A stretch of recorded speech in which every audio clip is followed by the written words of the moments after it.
sobre todo por el yin.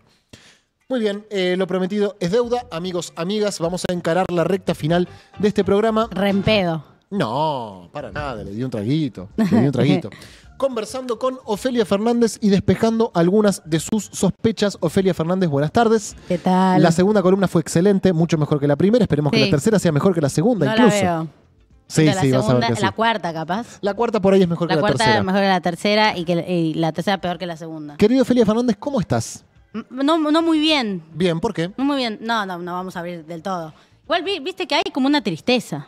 Hay una tristeza, es verdad. Entre que hoy hubo, esta semana hubo una tristeza muy particular, pero en general hay una tristeza, me da la sensación. Y bueno, yo hoy vine triste. Pero vamos a intentar transmitir cierta alegría. No necesariamente, la tristeza es un sentimiento válido también. Sí, Quizás de hecho. no es lo que la gente espera de nosotros, pero también nos lo respeta. Es verdad, y que tal vez a mí justo me sirve, porque me deja más como cansada y hablo más lento, que es lo que pide, es el mayor pedido que tiene esta columna. Ok, que hables un poco más Que despacio. hable un poco más despacio. Perfecto, Así que no que tal hables en vez doble sirve tempo. esa angustia. Que no hables en doble tempo. Sí, y quería conectar, como me pasó algo que me dio ternura, que es que viniendo para acá, viendo Twitter, a cuento de la muerte, el fallecimiento del Papa Francisco, me encontré con una frase suya que me gustó para arrancar, aunque no tenga nada que ver con lo que vamos a hablar después, que dice, a las neurosis hay que cebarles mate. Sí. No solo eso, hay que acariciarlas también. Son compañeras de la persona durante toda su vida. Una entrevista inédita. Esa frase, por lo menos, que yo no recuerdo habérsela escuchado. Me Muy parece groso que hable de eso. Sí. Medio que se hizo pública ahora. Y yo mate no tomo igual, pero saqué mi neurosis a pasear y la traje a esta columna. Y bueno, nada, quería empezar también con eso para tampoco desentenderme completamente de la semana, que me atraviesa como a todos, por lo que a todos, pero también particularmente porque yo tengo un gran maestro que es Juan Grabois y es su gran maestro, el Papa Francisco. Me rompió siempre las bolas, que el Laudato, que bueno, que las encíclicas, que todo. A mí también, Y siento que no le di tanta bola y un día, y como lo que abre esta semana, estas frases, o como digo, una palabra muy brillante a contramano del mundo, la del Papa Francisco. Y nada, triste también por Juan, que es como, bueno, sabemos quiénes son sus grandes compañeros de la vida y el Papa eligió los mismos, claro, digamos, desde el principio, que son los excluidos y las excluidas, así que afectada desde esa, no quería ser tan autorreferencial entre que usé al Papa para hablar de mi tristeza y de mis compañeros, pero me pegó desde ese lugar. Iba a usar un gancho medio forzado para entrar a la columna. No, quería decir una cosa, perdón que te interrumpa, porque nosotros el lunes... ¿Puedo pedir si alguien me trae un vasito de agua? Sí, amiga, obvio, Gracias. por supuesto. Mira, yo tengo acá, yo llené un termo porque me da mucha sed. Qué lindo termo, ¿eh? Sí, no es lo más cómodo del mundo, pero hay agua suficiente. Bueno, el lunes nosotros hicimos un programa especial, arrancamos el programa muy triste, creo que cuando terminamos un poco, no te digo que logramos remontarlo, pero la tristeza se mezcló con otros sentimientos. Me quedé pensando durante todo el día en eso, en la vida y en la muerte, y en el Papa, y en todas las cuestiones que habíamos conversado al aire. Al día siguiente intenté ponerle palabras, no me salió muy bien, y ayer también me quedé pensando, y creo que obviamente uno está triste, pero también es una gran alegría haber sido contemporáneo. Primero, una gran suerte, ¿no? Porque uno piensa la cantidad de años que tiene la Iglesia Católica, el cristianismo. Dicho mal y pronto, si incurro en alguna incorrección, me dirán, pero 2025 aproximadamente. Sí, toda nuestra historia como la validamos temporalmente. Claro, y en 2025 años hubo solamente 15 en los cuales hubo un papa latinoamericano y argentino. Nosotros fuimos contemporáneos a eso y como vos decís, bueno, quizás durante los últimos años Juan no logró despertarte esa curiosidad. Que igual sí, pero digo, menos de lo que hoy, como cualquier duelo, ¿no? Pero lo que escribió el Papa está, lo que dijo el Papa está, así que uno también tiene la vida entera para poder aprender de eso. Tuvimos una gran suerte de ser contemporáneos, así que creo que eso es lo que quería decir. Decía, bueno, no es solamente tristeza, ¿no? Sí, va a ser siempre interesante y nada, es algo, yo también leí una nota de Juan de hace unos meses al respecto, que hablaba de una persona que, a cuento del teorema de Baglini y demás, que acercarse al poder, por el contrario, no lo moderó, sino que lo radicalizó, digamos, ¿no? Y eso me parecía un dato interesante. Pero otra cosa que marcó el papado de Francisco es que fue quien restableció, después de 70 años de ruptura, la relación con China. Con China, entre el Vaticano y China. Sí, no, entiendo, no 100% informalmente, pero es cuando se reanuda una conversación que estaba muy rota. Bien. Y que venía muy encaminada. Y tus sospechas de esta semana tienen que ver con China. Sí, son las sospechas chinas De Ofelia Fernández. Las sospechas chinas de Ofelia Fernández. Perfecto, vamos a hablar de China, Ofelia. Sí, porque como hace 2 semanas daba una charla en la NYU, la Universidad de Nueva York, y era acusada de empleada de la embajada norteamericana. Vos. Sí. Esta semana seré acusada de comunista acérrima porque también me fui a China. Es algo que le suele pasar a los peronistas, ¿vos sabés? Sí. La gente de izquierda te acusa de ser fascista, la gente de derecha te Y acusa de bueno, ser de y izquierda. un sector del peronismo logra una síntesis de irritación en las dos a la vez, que es la idea de globalista. Claro. Como si la idea globalista sea reconocer el mundo solamente, digamos, como si no hubiese sido Perón el que ha dicho alguna vez que la verdadera política es la política internacional y que finalmente defender el interés nacional no es excluyente con reconocer que hay un mundo allá afuera, entenderlo, interpretarlo. Parece más norcoreana esa mirada del peronismo que propiamente peronista. Pero bueno, no importa. La idea no era enojarme. Te estás peleando con gente. Me estoy peleando con Me enemigos parece bien, imaginarios. me parece bien. No tan imaginarios. Bueno, igual no solo traigo estas tensiones por irritación o por mi no tan buen humor del día, sino porque me sirven de disparador para, bueno, hablar de este viaje y de como una reflexión constante de este viaje. Yo me fui a China un mes a un curso intensivo. Ahí, bueno, fue un viaje intenso. No conciben allí la idea de un fin de semana, por ejemplo. Entonces fue cada día, cada mañana. O sea, fue como una colimba china. Muy, muy, muy interesante. Fuimos con una comitiva de argentinos, comandada por una mina muy, muy grosa en términos de las relaciones con China históricamente, entre otros temas, que es María del Carmen Alarcón. Fuimos ahí y traje primero, para empezar, unas evidencias de que fui. Ese sería el primero, ahí estoy yo en el aula. No se te ve a vos. Esta puede ser una foto como, que la es mi sacó. pub, están haciendo el viaje junto a mí. Ah, ok. Esto es ser yo estudiando en China. Verán, hay un cafecito, y 4 tomos de Xi Jinping. Bien, perfecto. De un tamaño que una se tuvo que traer en la valija después y era como un peso nuevo. Acá estoy diplomada. Muy bien, Ofelia, felicitaciones. Comprobar que estoy diplomada en chinismo, que me diplomé de comunista. Bien. Y acá yo interactuando con la comunidad y divirtiéndome. Perfecto. ¿Verdad? Pruebas. Pruebas. A las pruebas me remito. A las pruebas me remito. ¿Qué fue lo primero que te impresionó de China, che? No, todo, porque es una escala demencial. De hecho, es una aclaración medio boluda, pero no es que uno pretende en el recorrido de esa formación decir cómo importo las soluciones chinas, no solo porque no tiene que ver con el ADN argentino, la historia no fue dinamizada en la Argentina por extraer pedazos de otras realidades, de otros territorios. De hecho, se caracterizó más por fundar una mirada propia, una idiosincrasia propia. Pero tampoco los chinos tienen una pretensión de exportar o creen que tienen un modelo exportable. Primero, por una razón de escala, que es lo más importante en primera instancia. Yo fui a una provincia que se llama Hubei, que no es la más grande de China, debe ser la 7ª, 6ª, en su momento lo supe y me olvidé, y tiene 50 millones de habitantes. Es una provincia que ni es la más importante, Que es la es sexta más que la importante. Argentina. Claro, en cantidad de habitantes es más grande que nosotros. Y eso se traduce espacialmente. Cualquier lugar al que vas es terriblemente grande y está terriblemente repleto de gente. Pero por supuesto, sobre todo, un detalle más, yo fui a Wuhan, específicamente. Donde surgió el COVID. Sí, una ciudad como, cargada de la idea de, toda esta sopa de murciélagos, no sé qué mierda. Y uno lo asocia directamente con la pandemia. Te imaginas sí. un mercado caótico, no sé qué, es una ciudad de punta tecnológicamente, entonces llegás y te hablan los edificios. Pero eso es tal vez también lo más importante, como la relación con la tecnología. Pero sobre todo quería traer esta idea de cómo uno va a buscar algunas preguntas o disparadores sabiendo que no puedes extrapolar una realidad con la otra, digamos, ¿no? Incluso para los propios chinos eso es como un principio en su pensamiento, son extremadamente y radicalmente nacionalistas, pero también eso es un mensaje. De hecho, nos dieron un ejemplo de por qué los modelos tienen que estar basados en condiciones nacionales, que fue gracioso porque era como son argentinos, se los explicaré de esta forma, que es que en China en su momento trajeron tienen una mala selección de fútbol. Sí, claro. Eso lo tenés comprobado. Trajeron tipo entrenadores de la reputa madre. Y no pasó. Y no pasó nada. Y lo que te dicen es, aunque traigas el mejor entrenador del mundo, los recursos, no sé cuánto, somos malos en el fútbol. La modernización, la incorporación de nuevos elementos tiene que ser con características locales. Dicho por ellos. Sí, usaban ese ejemplo. Decían, no pudimos importar una habilidad o en fin, dice... Tal vez ahora como que tiene un plan para que tenerlo presente en la proximidad del fútbol, como para algunas regiones desde chiquitos enseñarles a jugar al fútbol, como digo. En fin. Pero usaban eso como metáfora, digamos, de cómo las características locales son más fuertes que la idea abstracta o la intención abstracta de que pase una cosa o de obtener un resultado. Traje una cosa más para porque entonces uno puede pensar que no va a robar, sino como digamos a establecer una relación y una relación que dispare preguntas.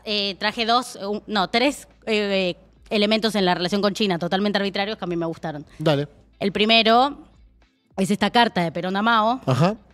que es muy larga como para leerla. Bueno, cuando Perón dice al amigo todo, el enemigo de la injusticia, viene de citar a Mao. Si uno ve el video completo, está citando a Mao. Y a mí esta carta como circulaba mucho en este viaje que hicimos porque se la manda junto a una comitiva que él manda a formarse con el Partido Comunista Chino. Entonces, dice, hacerle llegar junto a usted mi saludo más fraternal y amistoso, las expresiones de nuestra admiración hacia usted, su gobierno y su partido, que han sabido llevar a la nación china al logro de tantas e importantes victorias que ya el mundo capitalista ha comenzado por reconocer y aceptar. Pero esto en 1965, si no me equivoco, digamos, ni siquiera la China de ahora, y como claro, ponderando ese crecimiento y ese reconocimiento. El ejemplo de China popular, hoy base inconmovible en la Revolución Mundial, permite a los hombres de las nuevas generaciones prepararse para la larga lucha con más claridad y firme determinación. Y también me gusta esta idea de la larga lucha asociado al modelo chino. Algo que recuerdo cuando volviste, de las cosas que más te impactó fue esto que ellos llaman paciencia histórica. Perdón si te spoileo alguna. Es tal cual paciencia histórica. Paciencia histórica, ¿no? Como, las cosas llevan su tiempo. Sí. Todo lo contrario a la época, de alguna manera, pero es parte de su esencia doctrinaria, la idea es esta idea de paciencia histórica. Traje una cosa más que también es parte, como muy importante de la identidad china, es el rector de la universidad, no importa, muchos detalles a la que fuimos, con un cuadro de Malvinas, que es como, al menos como cuando hablando con la gente del Partido Comunista Chino más, como hablar de Messi, ¿eh? O sea, saben perfectamente de la causa Malvinas porque la integridad territorial es un principio muy importante también en China. Sí, claro. Por Taiwán, etcétera. Y hay como un reconocimiento muy grande de la causa Malvinas y del derecho argentino sobre ese territorio. Sí. Fue el lindo momento regalarles ese cuadro. ¿Se lo regalaste vos y lo llevaste de acá? No yo, pero nosotros, sí. Bien. Y la última, que es el mejor. Pero no por eso menos importante. Que es que no se ve bien porque yo filmaba en el celular mientras llovía, o sea, es un quilombo, póngalo una y otra vez. Eva Perón. Un salón de belleza en Wuhan, ni te digo en Shanghái, es una ciudad de China, ni la más importante, un salón de belleza que el logo es Evita y el nombre es Evita. Increíble. O sea, le pusieron un salón de belleza Eva Perón, me pareció fascinante, nos lo cruzamos de casualidad, no es que fuimos tipo, che, un coso se llama Eva Perón, pasamos por la calle de Tuc, Evita. Impresionante. Traductor de Google, salón de belleza, fue espectacular. Dichas estas pelotudeces, vamos como al cuerpo. Al cuerpo de la columna. cuestión. Para hacer como un primer repaso de la historia china, pero tampoco flasheando historiadora, porque realmente no me da el pine. Ofelia Pigna. Pero poniendo un poquito de contexto, la historia contemporánea china es la historia del Partido Comunista Chino. O sea, esta fase de la historia está asignada porque en el 1931 se funda el Partido Comunista Chino y desde 1949 gobierna China. Uh-huh. Es mucho tiempo. Uh-huh. Es mucho tiempo gobernando un país. Un país de 1.600 millones de habitantes, recordemos. Un país gigante.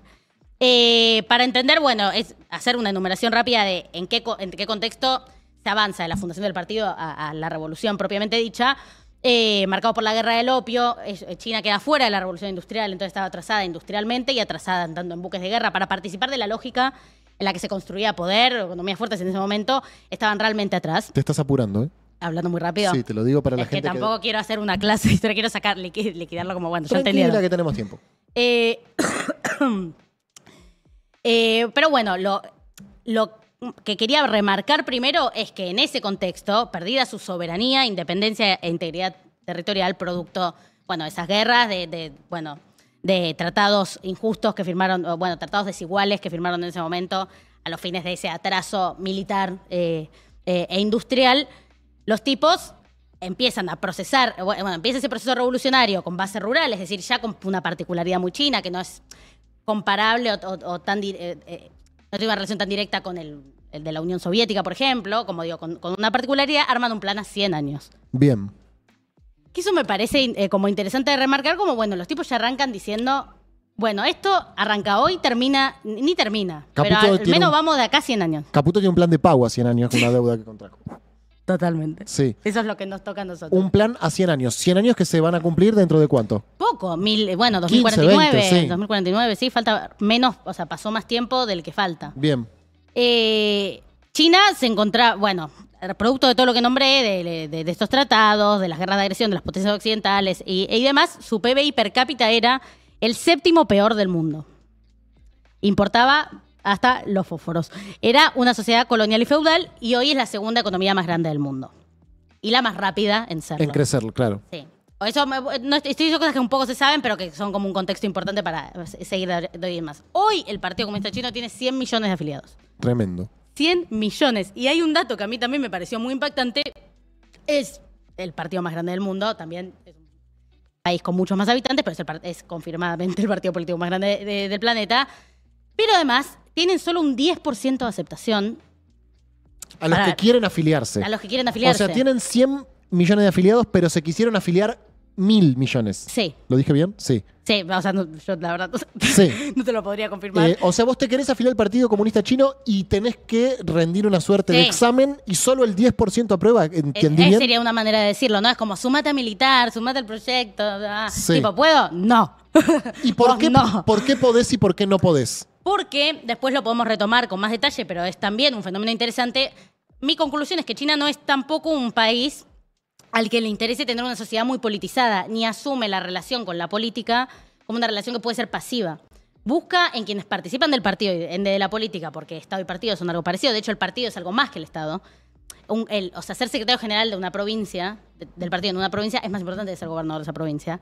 La única excepción es Xi Jinping, que es las dos a la vez. O es sea, presidente del partido y del Estado. La autoridad partidaria de una localidad tiene más importancia que la autoridad municipal. Sí, es como si fuese uno es la cabeza y el otro es como el cuerpo que ejecuta e implementa.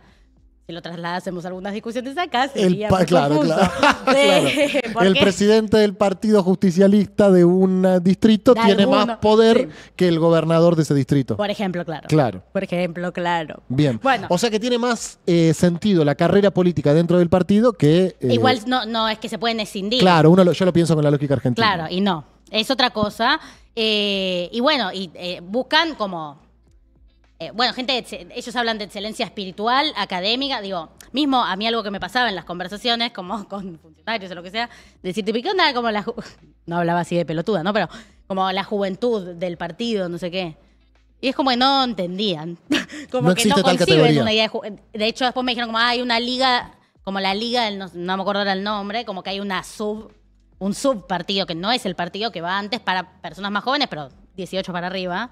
De 18 a 25, que es como una... O sea, no es que hay una rama del Partido Comunista Chino que es la juventud. No. Ok. No, porque hay como un camino que es como, bueno, tal vez estás en esta liga. Mismo esta escuela funcionaba en un lugar al que van los funcionarios a formarse. Van recluidos de su vida por mucho tiempo, mucho más del que fui yo. Tienen que hacer como una serie de procesos. De hecho, los cargos en estas universidades del partido son típicos primeros cargos de funcionarios chinos. Claro. De hecho, Xi Jinping fue rector de la Universidad del Partido en su distrito, en su momento, mucho antes de ser quien es hoy. Ok. Entonces ya Xi Jinping fue rector de una universidad. De una universidad del partido, que no es una universidad para cualquiera de carreras universitarias. Son universidades del partido, Bien. que son a donde van a formarse los cuadros del partido, Bien. que los tienen ahí 4 meses, tipo, Voy a tratar aprendés. Voy a tratar de limitar mis preguntas de curiosidad. Es que dan elemental. ganas. Igual mandale, porque supongo que serán preguntas que la gente tendrá también. Sí, bueno, pero yo soy muy estúpido, así que sigamos. Bueno, a lo que iba con esto es que, bueno, pero para dimensionar el rol que tiene el partido en China y esta pregunta que hacías, que marcaba algo interesante, esta relación entre la diferencia entre los cuadros políticos y el resto de la sociedad. Para hablar de ese plan a 100 años, que para mí es lo interesante, o lo que para mí era muy impactante, la idea de que hay una planificación que sucede, que puede ser muy, muy, muy larga y aún así sucede. Entonces, primero estuvo esa fase revolucionaria para después pasar a la fase de reforma y apertura de Deng Xiaoping, determinada por una frase. La fase tiene un nombre, ese nombre tiene una bajada, como la organización también estética. O sea, estamos en la tercera fase. No, después de la revolución sería la segunda. Ok. Estaba la fase revolucionaria y esta segunda fase, que es la de reforma y apertura. Por eso, actualmente estamos en la tercera. No, estamos en la tercera ahora. Ok. Entrando en la cuarta. Ok. Te cuento. Bueno, no, la frase era el tren de alta velocidad como guía al pueblo chino que avanzará rápido. Esa es la definición y determinación de esa frase. A mí es como, tal vez estas cosas no son tan interesantes como me parecen a mí, pero hay algo como la potencia lírica que tiene como... Pensá que es como, bueno, ahora vamos a abrir la economía, sería medio lo que fueron a hacer en ese momento, vamos a agarrar algunas herramientas económicas objetivas capitalistas para pensarlas en clave de desarrollo socialista, pero le pusieron reforma y apertura, tren de alta velocidad como guía del pueblo chino que avanzará rápido. A mí me parece fascinante. Y bueno, y el tren es una iconografía muy importante en su desarrollo. O sea, todo el tiempo retoman la idea del tren como el icono del desarrollo chino. Creo que es interesante, que es como un énfasis que puede ser importante para relacionar desarrollo productivo con transporte, y una agenda que en Argentina quedó medio raptada por la privatización de los trenes. Digamos, creo una discusión interesante para pensar una planificación. Bien. Pero bueno, no era mi punto de detenernos ahí, sí. Después entró a la fase de fortalecimiento, que es del 2012 hasta hace muy poquito tiempo, si no me equivoco, que es la que conduce Xi Jinping, cuya frase de bajada es socialismo para la nueva era con peculiaridades chinas. Exacto, en esa estamos. Sí, estamos en el socialismo para la nueva era con peculiaridades chinas. Ese término lo escuché varias veces. Repetilo. Socialismo para la nueva era con peculiaridades chinas. Me mata que ellos mismos digan con peculiaridades chinas. Es hermoso y lo dicen cada vez. O sea, nunca te dicen socialismo. O sea, bueno, entonces el socialismo para la nueva era con peculiaridades chinas. Claro. Las próximas fases, esto también me parecía interesante. Esto es por diversión más que nada. No sé ni si viene a lo que voy a querer reflexionar después. Es como para entender un poco, poner en contexto cómo piensan, cómo escriben. Las próximas fases son del 2020 a 2035, la modernización socialista básica. Bien. Y de 2035 a 2050, potencia socialista moderna, cuya frase es, y esto a mí me volvió loca, China moderna, rica, fuerte, hermosa y democrática. ¿Eso de qué año a qué año? Esto es de 2035 a 2050, algo que nosotros no podemos discutir una parte de 2035, o sea, ni podemos decir nada. Yo sé que voy a tener 35 años, es lo único que sé del 2035. Claro. Ellos dicen China moderna, rica, fuerte, hermosa y democrática. Y me da gracia como que le digan hermosa, que le dicen todo, como que China gusta de China. Y ahí se cumplirían 100 años de la revolución, entonces estamos hablando de que en 2050 es un parteagua. Claro. Supongo que por eso llega hasta ahí. O sea, se cumple el plan de 100 años. ¿El plan de 100 años viene bien en cuanto a sus objetivos? Digamos, ¿está cumpliendo con los objetivos que se propuso? Sí, creo que hasta más rápido de lo que creyeron. Ahí quería hacer una primera reflexión para salir de como la fascinación estética y pasar como una cuestión a algunos elementos más políticos. Yo, como boludita que soy, pensaba en esto de las fases y de las eras y pensaba en Taylor Swift. Se ve que pienso fácil en Taylor Swift. O sea, puedo no tengo rápidamente... idea, no conozco la referencia. Porque Taylor Swift hizo un show que se llamó The Eras Tour, que, bueno, nada, reconoce a cada era como una era y el show no mezcla temas de una era con la otra. Es tipo, una era un disco, otra era otro disco... y se separaba en distintos looks. ¿Estás copado con esto? Bueno, escupí. El punto es que esto no tiene nada que ver con China. El punto es que a mí me hizo acordar a Taylor Swift, porque sí. No, pero por esto de las eras. Y pensaba, wow, han encontrado una especie de estilismo de la planificación. O sea, como que cada era viene con también su propia... outfit. Sí, iba a decir construcción estética. Exacto. Sí. Entonces... como los objetivos son lo que son, pero tienen nombres, la historia la escriben antes de que pase, ya titulada Historia, que era insólita para la China de hace 50 años, pero que está ahí, viva, viviendo y creciendo. Bien. Para ir un poco, como salir un poco de como las murallas chinas en las que está mi cabeza en este momento y abrirlo como a un poco más. Razón que me hace dudar de que yo tampoco soy muy buena con los pronósticos. Razón que me hace dudar que una guerra arancelaria pueda ponerle mucha niebla a un país con ese nivel de longevidad y determinación. Bien. Pero además de eso, un elemento más que vale la pena usar como disclaimer y como disparador de otra reflexión, en la que también te quiero preguntar un poco vos qué pensás. No, que es, bueno, el control. El nivel de control que tienen sobre lo que pasa, que responde a básicamente, que está parado muy lejos de nuestras nociones democráticas. Sí, claro. Que eso, obviarlo, es un poco insólito. Bueno, es una planificación que responde como a un nivel de control y estabilidad política producto de construir su historia y su idea de bienestar, lo que sea, lejos de nuestras construcciones democráticas. Entonces, esa es una parte difícil de trasladar. Sí. No, nuestra democracia también está lejos de nuestras construcciones democráticas. Nuestra democracia actual. Sí, eso también iba a decir, como en un punto eso abre una pregunta. ¿Por qué nuestras democracias no son capaces de imaginarse que algo va a pasar y que pase? ¿Por qué nuestras democracias no son capaces de unificar nacionalmente el objetivo de que el país crezca o esté mejor? Por llevarlo a un lugar más banal, pero en Argentina el Estado Nacional y el gobierno son más o menos la misma cosa. Y yo lo que pienso es que cuidando obviamente nuestra construcción democrática, hay que también pensar cómo se radicaliza esa construcción democrática, digamos, cómo esa democracia puede ser más representativa que el derecho al voto, digamos. Es el derecho al voto y qué más. ¿Cómo se democratiza el acceso a mejores vidas? No, ¿Cómo se construye perdón, porque pienso, cómo se construye, cómo se la hace, cómo se le da potencia a una democracia que hoy, en cómo la codifica la política, rinde solamente polarizarla, digamos. Y incluso la manera en la que, cambia la política, bueno, siento decir la reta, como estoy hablando, pero de un extremo al otro, es construir eso que acaban de destruir eso que acaban de construir eso que... ¿Cómo mierda haces un plan de 100 años Claro. si esa es la dinámica? Bueno, no todas las democracias son tan pendulares como la nuestra, por un lado, y por el otro creo que es una discusión que está habiendo en todo el mundo, qué herramientas tienen los estados para hacerle frente a las demandas y los problemas del siglo XXI, en donde hay corporaciones que tienen mucha más fuerza, plata y potencia que un Estado nacional. Sí. También creo otra cosa, que hay una suerte de trampa en la cual incurrimos, que es, bueno, esta democracia en la Argentina no logró resolver las demandas del pueblo argentino, porque tenemos 50% de pobres, Sí. porque tenemos una moneda devaluada, etcétera, etcétera. Por ende, cambiemos esta democracia. Quizás no sea el sistema político o de elección de representantes lo que está fallando, o quizás sí, ¿no?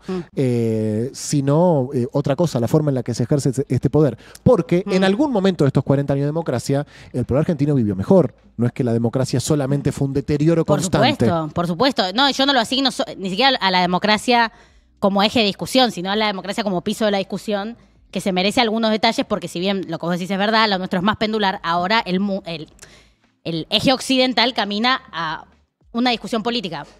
La conversación por redes sociales es cada vez más polarizada. Está hecha para, cada uno radicalizar su propia posición y encerrarse de que existen otras posiciones. Sí, pero... Y afirmarse a sí mismo todo el tiempo. Sí, pero... Y cada vez es más difícil reelegir, eso es un hecho de realidad. O sea, cada vez como esa cosa pendular es característica de cualquier país de Occidente. Y creo que, para ir al caso argentino sobre todo, creo que, al menos a mí, pensando en un año de elecciones legislativas, voy a decirlo sin pelos en la lengua, no sé si estoy de acuerdo, para pensarlo en adelante, con que haya elecciones cada 2 años. Bueno, es algo que el sistema político está discutiendo. Bueno, yo pienso que no. Esta elección es una elección que no veo a ninguna persona normal, o sea, que no esté enferma en la política, como yo, o muchos de nosotros, pensando en esta elección, ni entendiendo qué va a suceder esta elección, ni entendiendo para qué sirve esta elección. No me acuerdo... Y eso tensiona y condiciona el nivel de intervención política y de transformación de la realidad que supone el momento en el que estás. Porque si estás pensando en la elección y no en la Argentina, tenemos un problema y sabemos que las fuerzas políticas tienden a pensar más en las elecciones que en la realidad. Eso es así. Sin embargo... Y tenés solo 2 años libres de elecciones en 4 años de mandato. Sí, sin embargo, este era un año para planchar el dólar y controlar la inflación, y Milei, a través del acuerdo con el Fondo Monetario, decidió levantar el cepo y exponerse a la posibilidad de que la inflación se le dispare, algo que suponemos puede llegar a pasar en abril. Y también en cuanto a lo que hablabas de las redes sociales, que coincido que hasta ahora lo que produjo es eso, y que las dinámicas de discusión pública que están subordinadas a la lógica del algoritmo se suscitan de esa forma. También creo que estamos siendo las primeras generaciones que estamos intervenidas por los algoritmos, y que no necesariamente esto va a ser siempre así. Porque nosotros mismos, que formamos parte de esa lógica, que formamos parte de esa forma de discutir públicamente, nos empezamos a hartar y a agotar y a hastiar de esto. Bueno, seguramente depende de que las personas, porque al fin y al cabo, detrás de los algoritmos somos personas las que tuiteamos. Obvio, pero y las que para subimos que videos. dependa de nosotros hay que dar las discusiones, digamos. No, Lo que eso digo ni es hablar. que yo creo que el rechazo a la política es producto de la escasez de estas preguntas, de alguna manera. O Sí. sea, creo que de haber abundancia de estas preguntas, en todos los sentidos que disparen, creo que hay más posibilidades de considerar la posibilidad de imaginarse grandes consignas, grandes objetivos y que pasen. Más Que es calle, una- menos redes, ponen en el chat de YouTube. Bueno, es una forma de verlo. Sí, sí. Creo que Corta. creo que es difícil pensar que no son las dos y entender qué significa eso, porque ya, no sé, yo paso 7 horas adentro de esta calle. Entonces, bueno, nada, no sé. Será un poco de las dos citas. Pero igual es una discusión mucho más amplia. Son menos cuarto, te aviso Sí, para yo que voy por la manejes, página 3 de 11. manejes tu información Estoy- y para que no corras tampoco, ¿eh? Para que no corras. 3 de 11. ¿Qué hacemos? Bueno, salteo un par de cosas. Porque también, no sé, ¿la gente está copada con China o estoy yo exagerando? Fui un toque al chat. No bueno, no estuve importa. leyendo el chat, estuve prestando atención. Vamos a hacer con cierta rapidez, detenernos un poco en la la política internacional de China, si se quiere, pero sobre todo una particular, que es un proyecto de cooperación internacional que se llama La Franja y la Ruta. Ajá. No suena muy divertido, que tiene una bajada que es constante de la intervención china, que es la idea de una comunidad de destino compartido de la humanidad. Bueno, viste que cuando Cristina vino acá no literalmente acá, pero cuando hablaron con Cristina, ella hablaba de China como un modelo de desarrollo construido sin pegar un solo tiro, digamos, como se habla de esta idea de China como incluso una nación traumada por sus propias como disparidades, por la primacía de la lógica de la agresión, de la guerra, del bloqueo y demás. Entonces China es hija de un nuevo desarrollo, digamos. Hoy es una potencia, pero que no es parte de la conversación de las históricas potencias del mundo. Uh-huh. Y está marcada, digamos, para mí, o al menos así lo dicen por esa experiencia. Entonces, ellos tienen su política internacional, sobre todo inclinada. Si vos te fijas, no se suelen posicionar en los grandes conflictos internacionales, no están como en otra.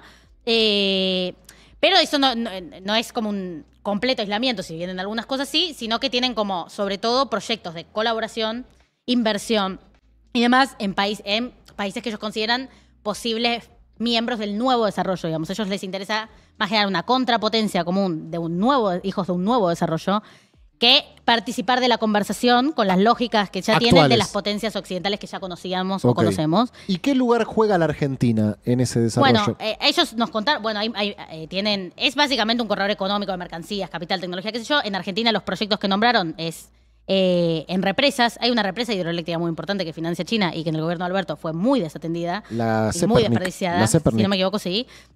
No sé cuál es la situación ahora. También, bueno, el swap y la modernización del Belgrano Cargas como parte de proyectos de cooperación hechos en ese contexto. Tienen en Indonesia, Malvinas, Bielorrusia, como proyectos industriales, proyectos humanitarios en Senegal, Uzbekistán. Iban nombrando distintos proyectos o iniciativas que tienen como este común denominador de apostar por un nuevo desarrollo, digamos, o priorizar la relación con países en desarrollo. Y eso creo que es interesante. Ahí voy a hacer esta vos ya te la conté, que es como algo que para ellos debe ser una pavada y para mí fue tipo lo más importante. Que es que a ellos si bien en general estas colaboraciones son financieras, energéticas, etcétera, tienen una parte que además se traslada a cómo ven este tema en todos los planos, que es que a los intercambios culturales y a la política cultural, ellos le llaman pequeños pero hermosos proyectos. Sí, lo sabía. A mí eso me encanta. Pequeños pero hermosos proyectos. Como diciendo, la columna vertebral de tu modelo de desarrollo capaz no es la cultura. Uh-huh. Discutible, porque hay países en los que sí, pero digo, no para China al menos. Pero que no sea la columna vertebral de un modelo de desarrollo no quiere decir que no pueda tener otros atributos válidos políticamente como la hermosura. Y creo que a los fines de nuestra discusión entre cultura, productividad, es interesante decir como, bueno, la cultura es hermosa, o sea, y eso ponderarlo políticamente. Forma parte de un pequeño pero hermoso proyecto. Pero hermoso proyecto. A mí me parece grosso eso. Así lo llama el Estado. El Estado habla de pequeños pero hermosos proyectos. Los proyectos culturales son pequeños pero hermosos proyectos, se llaman así. Me parece fascinante. Pero bueno, hablando, para saltear una parte, pues sí, tengo miedo y prefiero hacer lentas las que me quedan que hacer muy rápido todo. Te lo agradecería enormemente. Y Vamos a hablar un poco de su filosofía política, si se quiere, de su pensamiento. Que ya hay una primera cosa que me parece interesante. La innovación teórica es como un parte de la esencia del pensamiento chino, la innovación teórica y doctrinaria. Bueno, o sea, ya hay un contraste muy grande entre el nivel de imagen que tenemos nosotros en general de nuestros líderes. Ahí también aparecen Marx, Lenin, Mao Deng, pero mucho menos de lo que estamos acostumbrados nosotros. Pero tienen un principio de independencia y de camino propio en general, como digo, la idea de la independencia y el camino propio es el fundamento de su nacionalismo, pero también es el fundamento de la interrelación histórica doctrinaria china. ¿Se entiende? No lo entendí. No. Bueno, en esto de las eras que digo, ellos tienen un principio de camino propio, le llaman, como la idea de que la cosa vuelve a empezar, uno tiene que hacer su propio camino, sin mirar para afuera, sobre todo para definir su nacionalismo, como China es China, no me jodan. O incluso, agarro a Marx, agarro a Lenin, pero China es China, y es rural, y es no sé cuánto, y es no sé cuánto. De la misma manera dicen, Deng Xiaoping es Deng Xiaoping, Xi Jinping es Xi Jinping, ¿entendés? Como, por llevarlo a un lenguaje más accesible, es como diciendo, a vos te toca esta, flaco, gracias a que otros hicieron esto, claro. Si otros no hubieran hecho esto, no podrías hacerlo, claro. Pero a vos te toca esta y hacela bien. Bien. que creo que es interesante para cómo nosotros discutimos retóricamente la idea doctrinaria. Como la interrelación doctrinaria es sobre la base de la innovación teórica, no del abrazo hermético, teórico, permanente. Y creo que eso es interesante. El socialismo con peculiaridades chinas, que así lo llaman, como dijimos cada vez, es según ellos el método científico de la búsqueda de la verdad. O su manera de decir la única verdad es la realidad. Son fundamentalmente pragmáticos, tienen un sentido de historia muy grande, hasta tienen una historia mucho más larga que la nuestra. Pero bueno, ahora vamos a ver mejor cómo trabajan este pragmatismo y cómo, bueno, da por resultado eso que todos vemos, que es una cosa que se llama Partido Comunista, pero que es un país capitalista extremado, extremo. Esas son las peculiaridades Esas son chinas. las peculiaridades chinas. En eso tienen un concepto que me fascinó, para seguir como con las letras chinas, que es la idea de autorrevolución. China, cuando considera, estos dementes líricos, cuando consideran que tienen que hacer una autocrítica o corregir errores del proceso, entran en etapa de autorrevolución. ¿Qué es la autorrevolución? Eso. Es como si te dijese que a lo que nosotros le llamamos Autocrítica. quilombo, autocrítica y muerte, ellos le dicen autorrevolución. Le dan como una vuelta proactiva a una cosa que es difícil, que es decir, che, esto estuvo mal. Le dicen, vamos a autorrevolucionarnos. Creo que eso es lindo, como que nos viene bien ahora, que es inevitable una autorrevolución para nuestro espacio-movimiento. Claro. Y nada, podemos usar la revolución, es una palabra que nos quede tan cerca a nosotros como a ellos, pero que me pareció potente esa idea de que viene del confucianismo, que es muy importante en la filosofía china, ni siquiera solo del Partido Comunista, que es la idea de que el error no consiste en cometerlo, sino en no corregirlo. Claro. Entonces ellos a la corrección de errores le dan una connotación muy virtuosa. No, que es una parte fundamental del proceso. Sí. El error. Sí. El tema es que acá en el medio están las psicologías de las personas y en China son mucho más extremos en ese sentido, Bien. que ahora podemos retomarlo, pero para mí eso es fascinante, que es que como el que se equivoca posiblemente queda fuera en el medio. O sea, una cosa es hacer esa autorrevolución, pero si vos sos un funcionario importante y sos responsable de un error o de un problema, chau, Claro. a tu casa, papi. Fallaste. Eso, sí. Y tienen hasta un museo de los traidores, que eso fue increíble. No lo tengo filmado, pensé que lo iba a poder traer. ¿Quiénes son los traidores? De todo, es como corruptos, personas que cometieron adulterio. O sea, infieles. Sí. O sea, como la gente que se fue ¿Le del fuiste partido, infiel? hay un museo que los muestran y dicen, algunos son más picantes, otros más chiquititos, como diciendo, vos sos un traidor y todos los militantes del partido van a pasar por acá a decir, vos sos un traidor de mierda. Es muy fuerte. Y es muy lindo también. ¿Te gustaría hacer un museo de traidores? Y acá es que no nos da... Es enorme. Sí. Es más grande que el de Leales. Total. Bueno, pero esa era como una palabrita que me gustaba. Vamos a ver entonces directo, vamos a los 4 principios del pensamiento chino. Sí, si vos tenés una reflexión, te diría que lo vayas pensando porque son y 53, el tiempo pasa y todo bien con la paciencia histórica china, pero estamos en un programa de streaming. Y después viene Bang Bang. Que la chupen, Bang Bang. No. Es mi novio y el pelotudo de Quintín No. que me esperen. No funciona así, Gelatina. No te van a esperar. A las 4 va a arrancar. Dale, metámosle. ¿Pero qué hora es? Pero no tiene corras, no corras. Bueno, no me puedes pedir que no corra y que llegue si estoy en la página. No, voy a correr. Es así. Los 4 principios del pensamiento chino, ya mismo. Bueno, 1, servir al pueblo de todo corazón. Bueno, no, Dale. igual sí, el primero es servir al pueblo Servir al pueblo de corazón. todo corazón. Que era, lo traía a cuento de poder como hacer esa diferencia entre los cuadros políticos y la sociedad, que un poco ya la hemos hablado. Los militantes tienen que tener excelencia espiritual y profesional, eligen esa vida y son meritorios y talentosos. A la primera demostración de no serlo, están afuera y esa estructura tiene que estar al servicio de las aspiraciones de ese pueblo. Las aspiraciones no son lo que uno piensa necesariamente aspiraciones comunistas. Capaz las aspiraciones de ese pueblo son tener un iPhone volador. Y para eso están los funcionarios. Claro. Para garantizar unas Nikes y un iPhone volador. Si es esa la aspiración, que sea esa la aspiración, no necesitan mucha politización ni mucho nada. Pero adentro del partido hay que servir al pueblo de todo corazón. Son militantes que son distinguidos. En ese sentido. Bien. La segunda, muy importante, orientación al problema, y a cuento de este pragmatismo. Tienen una frase que es bárbara, que es que los problemas son la voz de la época. No el sentido común, no las discusiones, Bien. no la palabra. Los problemas son la voz Bien, de la época. me Que esta es gusta. una gran bandera mía.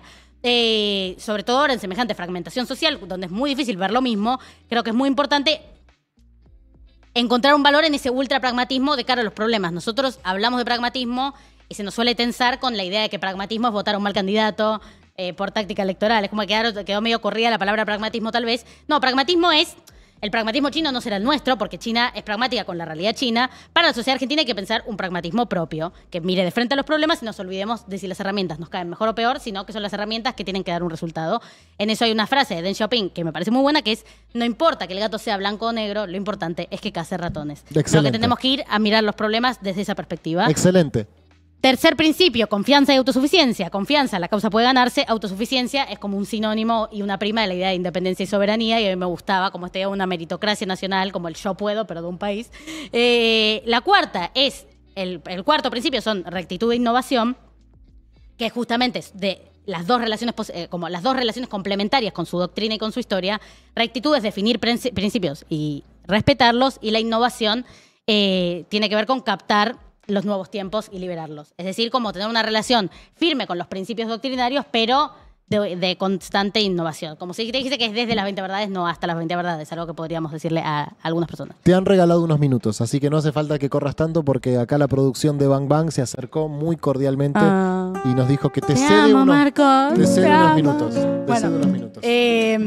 Gracias. Bueno, que no, que hay, otra frase que habla de: no se quejen al cielo, no culpen a los demás, y eso me parece muy lindo también para una fuerza política que es la nuestra, que en el tiempo reciente se ha dedicado a narrar excusas para finalmente no dar ninguna pelea, a anticiparse a derrotas para finalmente no dar ninguna pelea, a llevar adelante una posición victimizante, de por qué no autonarración podemos. de los bloqueos, que el Poder Judicial, que el Poder Económico, que los medios de comunicación, y no tenemos puta idea de qué queremos hacer. Bueno, no nos quejemos al cielo, no culpemos a los demás. Pensemos qué carajo queremos hacer y convoquemos esas 15 cosas mágicas, esos 15 milagros argentinos que nos parezcan posibles o que nos parezcan necesarios.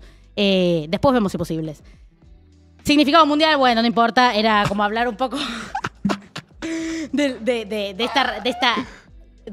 la epistemología del socialismo chino, de alguna manera, porque cómo se distancia del socialismo tradicional ruso, o el que interpreta el mundo, que lo consideran algo anticuado, y también de la mirada de capitalismo. Se considera un equilibrio entre esa discusión del siglo anterior, de alguna manera, que puede derivar entonces en un modelo de desarrollo socialista en términos de cómo se reparte, pero capitalista en términos de cómo se crece y cómo se acumula.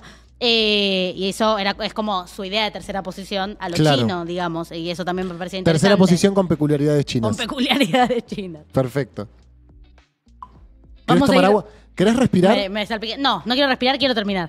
Bueno, me voy a saltar toda la parte del desarrollo humano y económico más en general. Una pena, porque estaba buenísimo. Para, un segundo. Vas a dar una charla sobre este tema. Total, eso me viene bárbaro para todo lo que me estoy salteando. Excelente. Mañana doy una charla, no me acuerdo en dónde. Yo te lo digo. Creo que lo puse. Ahí está. Ahí Gracias, está. gracias, producción. Y te queda Tengo un video, gente, me han banco a dicho. morir. Sí, pero el video lo dejé. Rivadavia 1170, Ciudad de Buenos Aires, Rivadavia 1170, a las Ahí 6 voy a de la hablar tarde. 4 horitas de esto. Con todo lo que estoy salteando. Así que Perfecto. recomiendo venir. El video no lo dejé ir porque si no, no llego. Bueno, para ir a la parte que me parece... Bueno, para marcar dos cositas antes de ir como más al final. Cositas, mazo, pero bueno, no importa. Ellos tienen el desarrollo económico define sus fases en función del desarrollo humano, y eso para mí es también interesante. A cada fase de modernización industrial, si se quiere, le han definido un objetivo a nivel social para ir, estoy diciendo a máxima velocidad y es muy difícil, pero que es a lo más importante para mí del paso por ese viaje, que es lo que ellos llaman la conquista del milagro humano, que es la erradicación de la pobreza.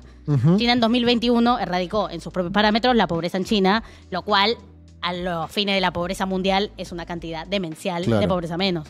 Es un objetivo que la ONU se puso para 2031 y que China considera que ya cumplió. Mientras los demás ni siquiera estamos discutiendo, ¿no?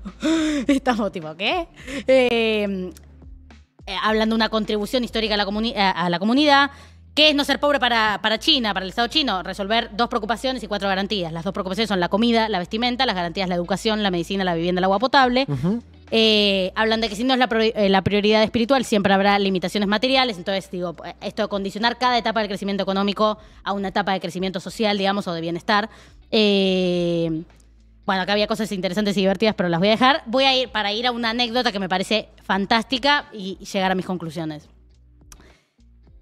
El profesor funcionario que me da la clase sobre erradicación de la pobreza cuenta que, como miembro del partido, hace ya muchos años, su primera misión fue en el marco del plan de erradicación de la pobreza, que consistía en que él, por ejemplo, entre muchísimos militantes que mandaban, tuvo que ir a una casa específica, a una familia específica, un año a vivir, para entender en la vida con esa familia y en la vida en el barrio ¿Cómo de viven? esa familia, cómo viven, qué necesitan y por qué no, qué les sale mejor, qué les sale peor. Y en función del informe y de la información que produjo en ese contacto, él sistematiza necesidades muy concretas, que después alguien sistematiza geográficamente, que después sistematiza municipalmente, que ¿se entiende? Como que es un pragmatismo en la base de que ves el problema y decís, ¿cómo resuelvo esta? Tenían todos el mismo tipo de goteras en ese barrio. Bueno, entonces hubo un programa particular sobre casas peligrosas para toda la zona de China que... ¿Se entiende a lo que voy? Sí. Hay como un nivel de compromiso con la realidad tangible que es realmente muy potente, muy interesante y que hace que produzcan proyectos e iniciativas como con un lazo muy comprobado en la realidad, porque tienen a militantes viviendo con esas familias. Eso me pareció muy groso, me parece que da un buen pie a algo más que quería, como a estas reflexiones finales que quería hacer, siendo las 16 horas. Tranquila, tenés unos 5 o 10 minutos de reflexión voy final. a hacer menos de 5. Una es sobre el Estado, en este mismo sentido. Creo que, en la discusión argentina actual y como el desentendimiento que se produjo con el Estado, bueno, la amenaza que se produjo al Estado como garante de cosas y lo inocuo que fue en el sentir común de la Argentina que eso está en situación de amenaza. Claro. Creo que hay que hacernos preguntas sobre la eficiencia de ese Estado, digamos, y cómo se enfrenta y genera dinámicas sobre los problemas. Y creo que una cosa interesante que me llevó de China es que creo que hoy estamos en condiciones de apuntar a construir un nivel de infraestructura pública digital que saque a las personas humanas, a los trabajadores humanos del Estado, a la calle y al territorio. Creo que hay que poder empezar a pensar, acá lo estoy haciendo a máxima velocidad, entonces no va a quedar muy claro a qué voy, pero digo, creo que hay que empezar a imaginar un Estado que resuelva muchas cuestiones burocráticas y administrativas de otra manera y que saque a la gente al barrio, a los territorios, a conocer y resolver los problemas en vivo, como este tipo, que no solamente fue ahí a sistematizar información, él tenía la misión de a esa familia resolvérselo. La sistematización era para resolvérselo al resto del barrio, pero su misión militante era que esa familia, después de ese año, esté laburando bien, ganando un poco mejor, con la casa bien. Tenía que hacer colectas, no sé qué, no sé cuánto. Creo que para mí fue una interpelación interesante a pensar un Estado territorializado, digamos, agentes estatales territorializados con misiones específicas, objetivos específicos que los vayan a buscar y se los lleven para arriba, digamos, ¿no?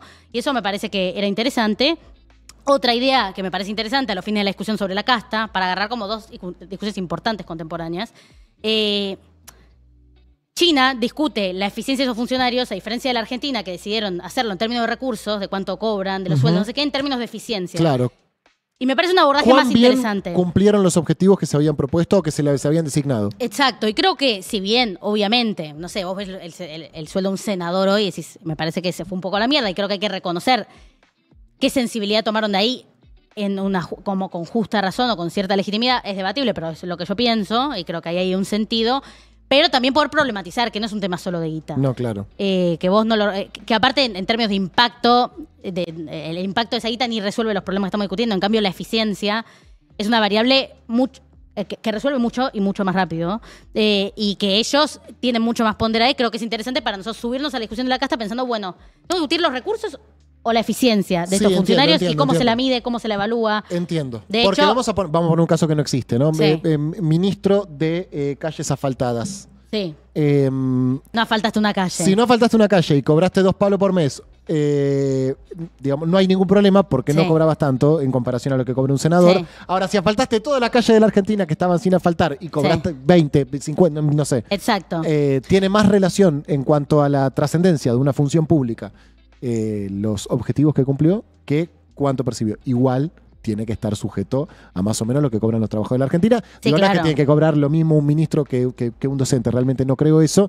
Sí. Creo que el principal problema es lo Debe poco estar que un poco cobran más los docentes. ayornada, sí, pero creo que hay que ir como reorientar esa discusión en términos de eficiencia, de objetivos. En China eso determina, o sea, cómo el porcentaje de realización del objetivo que tenías determina tu selección y nombramiento futuro de manera automática. Tienen hasta, entiendo, no pude averiguarlo bien, como unos realities, como una cosa medio rara, además de los museos de los traidores. Creo que eso es para mí también es una opción interesante a explorar, para ir hacia el final, en función de muchas cosas que igual tampoco pude terminar de explorar o lo que sea, pero repitiendo que no fui a importar nada, ni a copiar y pegar algo que creo que puedo hacer, sino inspirar y paralelizar discusiones nuestras, problemas nuestros, nudos nuestros con otra cosa. Creo que sí lo que me llevo es la necesidad de poner los objetivos adelante. O bueno, esta frase que decía, los problemas son la voz de la época y que entonces nuestra manera de nuestro ejercicio de la imaginación sea como el motor de lo que vamos de ahora en adelante. Yo creo, y me llevé escrito en mi cuaderno de ese viaje, y lo repito hasta el día de la fecha, en que hay que construir un proyecto personal, que es trabajar, descansar y ser feliz, y un proyecto nacional, que es moderno, desarrollado y sin pobres, que para mí me inspira de China en el sentido de la actualización doctrinaria. Para mí es contemporaneizar con respeto, pero con innovación, la idea de la felicidad del pueblo y la grandeza de la nación. ¿Podés repetir esto un poco más lento? Sí. Desde el proyecto personal en adelante, porque me parece importante. Hay que tener un proyecto personal que es descansar, trabajar y ser feliz. Trabajar, descansar y ser feliz. El proyecto personal es trabajar, descansar y ser feliz. Bien. El proyecto nacional es moderno, desarrollado y sin pobres. Son ambos herederos, primero, de la felicidad del pueblo, segundo, de la grandeza de la nación. El trabajo es un tema sobre el que he indagado y lo pueden ir a buscar en un documental que se llama Cómo ganar plata. El descanso, que ese trabajo hace muy necesario. Tal vez tener tu tierra, tu lote, tu casa, alquilar seguro, alquilar más barato, para que eso para que tu tiempo de descanso esté menos sujeto a condiciones sumamente estresantes como es en el presente. Ser feliz, tener cultura, vitalidad común, que sea fácil de acceder a esa cultura, a esa vitalidad común, pero también a la salud y a la salud mental precisamente. El proyecto nacional, que sea moderno y reinventado, una parte sobre la que no me pude parar tanto acá, pero con desarrollo, un mapa de industrias existentes y potenciales, que sea sin pobres, sin un solo pobre, que podamos intentar eso de verdad. Eso es en lo que yo vengo pensando, eso es que es algo que me inspira ese viaje para interrelacionar la historia argentina como la conozco y la historia argentina como la deseo escribir en adelante, no yo particularmente, sino colectivamente, mi etapa, mi generación, el tiempo en el que estoy viva. Así suena abstracto, pero ese es mi mapa, ese mapa tiene objetivos concretos, esos objetivos deben tener responsables y el trabajo es empezar a imaginar.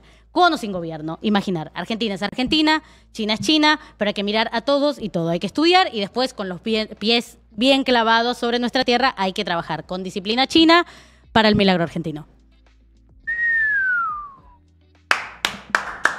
Ni hao, sí.